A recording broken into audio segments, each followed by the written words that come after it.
Año 2011. Mientras el Estado Nacional volvía a mostrar un poco de interés por invertir en los trenes después de las políticas de los 90, otras redes metropolitanas como el Mitre y el Sarmiento seguían a cargo de Trenes de Buenos Aires, abreviada TVA, que era una empresa privada que ya había adquirido una espantosa mala fama por el estado en el que prestaba sus servicios, demoras y cancelaciones todos los días, una flota de trenes viejos con pésimo mantenimiento, sistemas obsoletos sin ningún tipo de recambio y entre otras cosas que se fueron acumulando a lo largo de 15 años y donde todos hacían la vista gorda. El 31 de diciembre de 2010 ocurrió un accidente en cercanías de Palermo, en la línea Mitre, dejando un saldo de más de 50 heridos. Y en mayo de 2011, 5 formaciones fueron incendiadas en la línea Sarmiento de forma simultánea.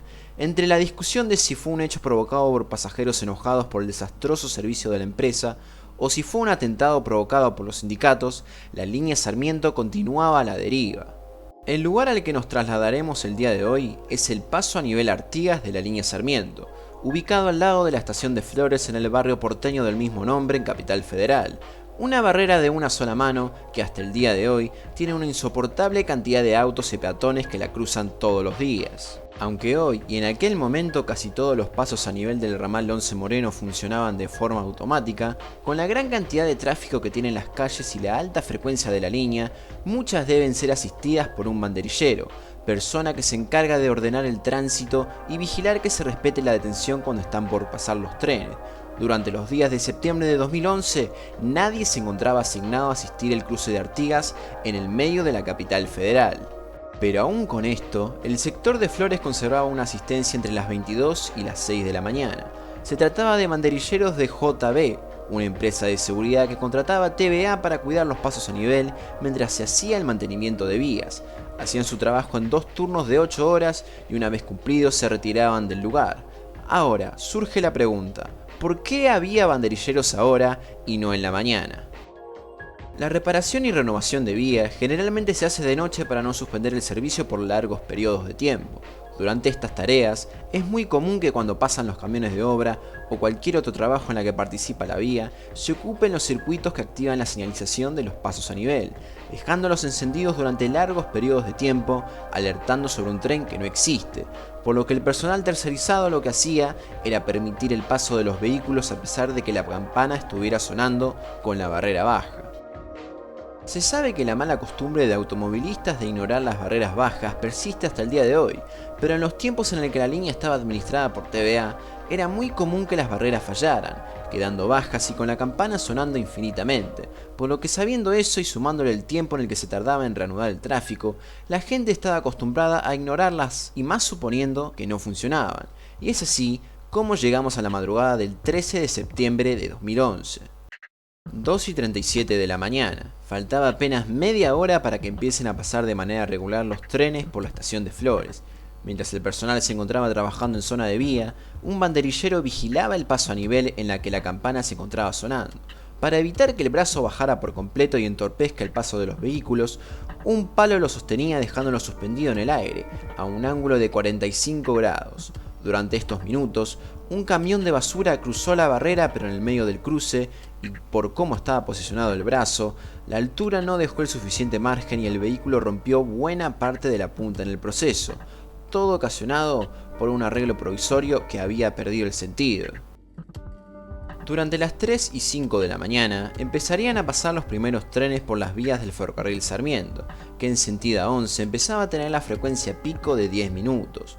Durante este tiempo la barrera, aunque con el brazo roto, estaba funcionando, encendiéndose y apagándose según la proximidad de los trenes. Sin embargo, el palo que sostenía la barrera aún continuaba allí dejando la misma a 45 grados cada vez que estaba activa.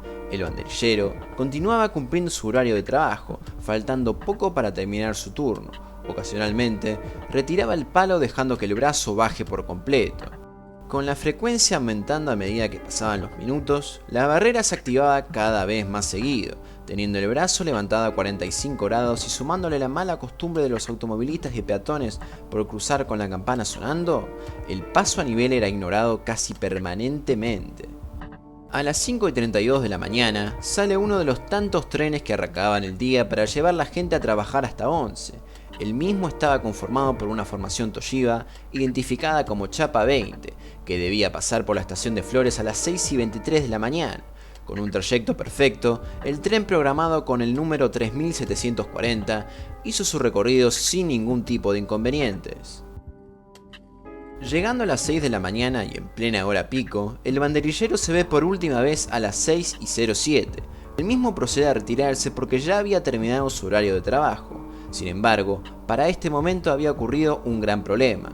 El mismo antes de irse removió el palo con el que sostenía el brazo a 45 grados, pero resulta ser que minutos después de su retirada, la barrera bajaba y se quedaba en la misma posición que cuando estaba bloqueada. El mecanismo había quedado fallando después de ese arreglo temporal con el que se estaba levantando para que pasen los autos. Nos encontramos entonces con el paso a nivel de la calle Artigas en pleno centro porteño, sin ningún banderillero, con una falla importante y con todos los conductores ignorando la activación de la barrera. Estaba todo dado para que pasara lo peor. A las 6:12 sale uno de los tantos trenes, esta vez identificado como 3737, que ya había llegado a Once y procedía a dar la vuelta con destino a Moreno. El mismo estaba conformado por una formación Puma, identificada como Chapa 3, que arrancó su trayecto pasando por Caballito sin inconvenientes, donde cruzaría el Chapa 20 en el andén de Flores, ya que ambos llegaban a la estación al mismo tiempo.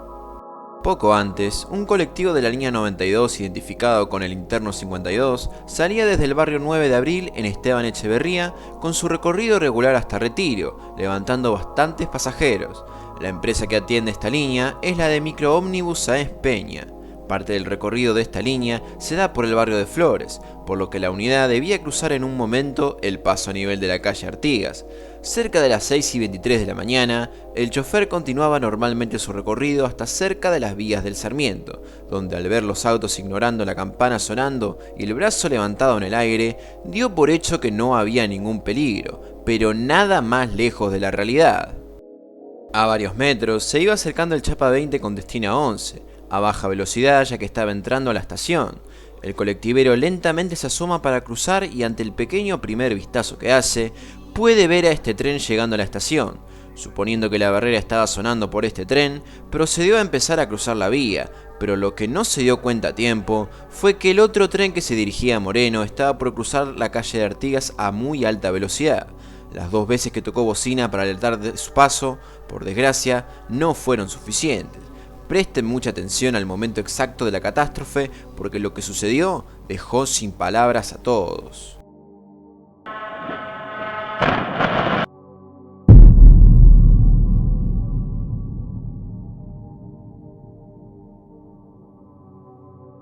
A las 6:23 de la mañana, el tren que iba a Moreno colisionó con el colectivo de la línea 92, arrastrándolo hasta el andén y provocando un descarrilamiento que hizo que el Chapa 3 saltara hacia la otra vía, donde chocó con el Chapa 20 que se dirigía a Once. Entre los pasajeros del colectivo y de los trenes, todos intentaron evacuar por sus propios medios desde las ventanas o forzando las puertas, en un episodio de confusión y desesperación que rodeó a toda la estación de Flores en el comienzo de la mañana. Rápidamente asistieron los bomberos y el servicio del SAME al lugar del accidente, para asistir a los heridos y rescatar a los pasajeros con vida. El impacto fue tal que los conductores quedaron atrapados entre los hierros y fueron rescatados 2 horas y media después, uno de ellos herido de gravedad. Fue un hecho que fue cubierto en todos los canales de televisión durante todo ese día. El saldo de la tragedia se fue actualizando a medida que pasaban las horas. Al final, 11 personas perdieron la vida, todas pertenecientes al colectivo, incluyendo a su chofer.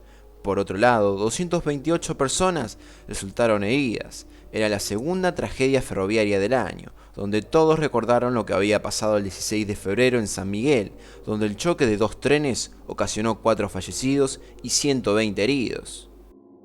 Las formaciones fueron retiradas poco después de finalizar el día, al mismo tiempo de que a las 20:30 horas, poquito más de 14 horas después del accidente, finalmente se pudo retirar los restos del colectivo, que fue reducido a tan solo un rejunte de hierros deformados y retorcidos. El accidente volvió a disparar los debates acerca de la erradicación de los pasos a nivel, pero mientras tanto, TVA evitaba a toda costa quedar como el responsable de la tragedia. Fue un hecho que al final terminó sin culpables. La empresa nunca se hizo cargo ni del mantenimiento de los mecanismos de los pasos a nivel, como de asistir a los mismos con un banderillero contratado por ellos mismos. Resultaba insólito que en el medio de un barrio como Flores exista un cruce con ferrocarril vigilado por nadie. TVA intentó desviar la atención resaltando el hecho de que el camión de basura que pasó a las 2 de la mañana rompió el brazo, pero es muy difícil creer que una barrera aún más larga, pero a 45 grados, pudiera evitar un accidente de esta forma. Es posible que con el brazo totalmente bajo se podría haber tapado casi toda la calle de Artigas, pero no hay ninguna manera de garantizar algo así. Simplemente desde los voceros de trenes de Buenos Aires se intentaba ocultar lo que todo el mundo sabía de la falta de seguridad y mantenimiento que era moneda corriente desde hace varios años. La tragedia de Flores se convirtió en uno de los siniestros ferroviarios más graves en la historia de la ciudad autónoma de Buenos Aires. TVA continuó brindando un servicio nefasto con nulo mantenimiento de su tecnología y material rodante, y en la mañana del 22 de febrero de 2012, un tren de la línea Sarmiento chocó contra el paragolpes del andén 2 de 11 y causó 51 víctimas y casi 800 heridos. Un accidente tan grave que, sumado a la cantidad de años de denuncias y de siniestros que iba registrando la empresa, causaron que el Estado Nacional le rescindiera la concesión a TVA de las líneas que administraba, pero las tragedias ya se habían hecho realidad mucho antes. Tiempo después del accidente, se anunció la continuación del soterramiento de la línea Sarmiento, un proyecto multimillonario que ya tenía varios años de planificación y que consistía en construir un túnel entre Aedo y Caballito, eliminando por completo todos los pasos a nivel y haciendo que la línea tenga un importante tramo subterráneo. Esta mega obra contó con una tuneladora que había llegado días antes del accidente, y después del mismo se hizo campaña para darlo a conocer e inaugurar las obras, pero después de muchas demoras, la excavación fue suspendida en 2012, se reactivó en 2016, pero fue interrumpida 3 años después. Es un proyecto altamente costoso que, aunque promete mucho, es un desastre tanto como para operar al Sarmiento como a nivel técnico. Si bien yo tengo 2 videos viejos explicando por qué la idea del soterramiento es un terrible error, les recomiendo ver el video de Gabriel Schreiber, que plantea con mucho más detalle los defectos que tiene esta obra para lo que nos cuesta a los argentinos. Fue un triste desenlace donde parece que nadie se hizo cargo. La administración de TVA fue condenada solamente cuando ocurrió lo de 11. Un caso así se podría haber evitado si tan solo la empresa le hubiera dado prioridad a un paso a nivel en pleno centro, con asistencia por banderillero permanente, además de, por supuesto, que se hubiera contado con banderilleros que no bloquearan el sistema del brazo de una manera tan peligrosa. Pero por más que dejemos en evidencia la decadente seguridad que brindaba TVA a sus propios usuarios y a los vehículos, todo se desencadena cuando un colectivo decide cruzar las vías sin mirar hacia ambos lados. Todos los meses hay nuevos casos en todo nuestro sistema ferroviario, donde se demuestra que sigue sin tomarse en serio la responsabilidad que uno tiene cuando cruza un paso a nivel, desde gente que cruza con auriculares, autos que le quieren ganar al tren o gente que simplemente cruza distraída sin percatarse del paso de una formación. De nada sirve que apliquemos los mejores sistemas de seguridad del mundo si seguimos teniendo, como peatones o como automovilistas, la pésima costumbre de cruzar sin prestar atención. Por favor, mira hacia ambos lados antes de cruzar las vías del tren. Un simple descuido puede traerte consecuencias a vos y a una gran cantidad de pasajeros.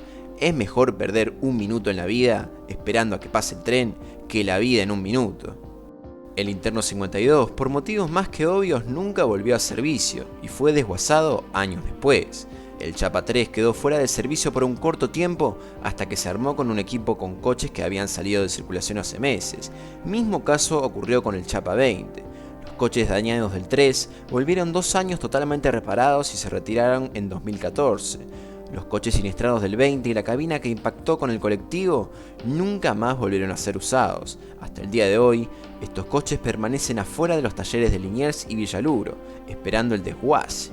Y como último dato de color, uno de esos coches sufrió un incendio en 2018. Lo que el Sarmiento necesita no es un túnel, sino una decisión firme acerca de cómo deshacerse de los cruces con el ferrocarril. Se ha planteado tanto seguir creando pasos bajo nivel, que son mucho más baratos, o solucionar el problema de un tirón y construir una trinchera o un viaducto. Ambos proyectos tienen sus aciertos como sus desventajas, pero algo es seguro: hay que desarrollar un plan que pueda solucionar este gran problema que sigue teniendo la línea, y a su vez hay que tratar los conflictos que van a nacer con cualquiera de estos dos proyectos, porque ya sea viaducto o trinchera, pueden llegar a demandar el cierre total de un tramo de la línea por mucho tiempo, y ya saben lo que pasa con el transporte en el oeste de Capital si cortás el Sarmiento, explota. Sabiendo esta problemática de cruces a nivel que hay en Capital Federal, que es el lugar donde más se dan este tipo de accidentes, nos quedamos con que hasta el día de hoy el cruce con Artigas sigue existiendo. Para los conductores del Sarmiento es un peligro y para los automovilistas es un gran problema que se hace imposible pasar a la mañana. Y en tu caso, ¿qué es lo que necesita la línea Sarmiento? ¿Necesita un viaducto? ¿Necesita una trinchera? ¿O necesita pasos bajo nivel? Déjame tu opinión en la caja de comentarios. Y es acá donde cortamos por el día de hoy. Si te gustó el video, dale me gusta, comentame tu opinión abajo y compartilo en tus redes sociales. Por supuesto, no olvides suscribirte si es la primera vez que ves uno de mis videos.